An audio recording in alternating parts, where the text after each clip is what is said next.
This is Muhammad Iqbal Khan, Advocate High Court. I am from Iqbal International Law Services. Today we are delivering a lecture on the topic of grandfather liability to pay maintenance. इससे पहले देखिए हमारे बहुत से legal lectures मौजूद हैं YouTube पर के maintenance regarding wife, maintenance regarding children, who is paying father की तरफ से मेंटेनेंस का केस जो कि who is responsible, who is liable to pay maintenance for the children and wife. Today we are discussing the legal liability of the grandfather. दादा की क्या जिम्मेदारी है अपने पोतों को मेंटेन करने के लिए, ये आज का हमारा टॉपिक है जिस पर we are going to lecture today.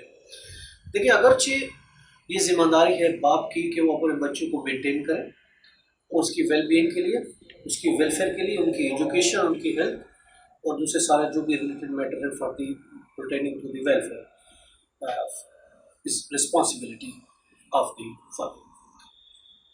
But today we are discussing कि if the father is poor, अगर फादर पुअर है and he is unable to pay maintenance और दादा मौजूद है, वो रिच है, या father is not alive, father जिंदा नहीं है, तो फिर क्या होगा? तो उस वक्त में देखिए अगर बाप पुअर है तो उसकी जिम्मेदारी है दादा की, और अगर दादा नहीं रहता तो पोते दादों के खिलाफ केस फाइल कर सकते हैं.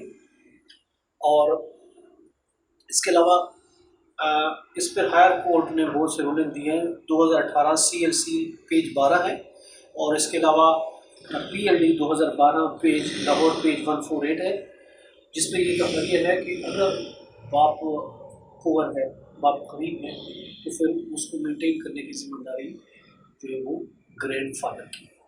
और इसी तरीके से अगर बाप मौजूद नहीं है, बाप की डेथ हो गई है और फिर जो उसका दादा है वो जिंदा है और उसका सोर्स ऑफ इनकम, तो फिर उसकी जिम्मेदारी है दादा की कि वो बच्चों को, उसके जो पोते हैं उसको मेंटेन करे, पे करे. अगर नहीं करता तो पोते उनके खिलाफ केस फाइल कर सकते हैं.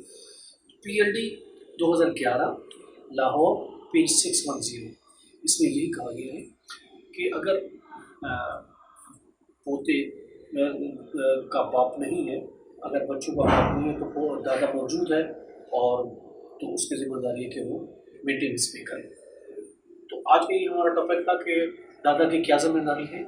इसके साथ ही हमें इजाज़त दीजिए, कल नए टॉपिक के साथ फिर मिलेंगे. Have a nice day. Allah हाफ़िज़.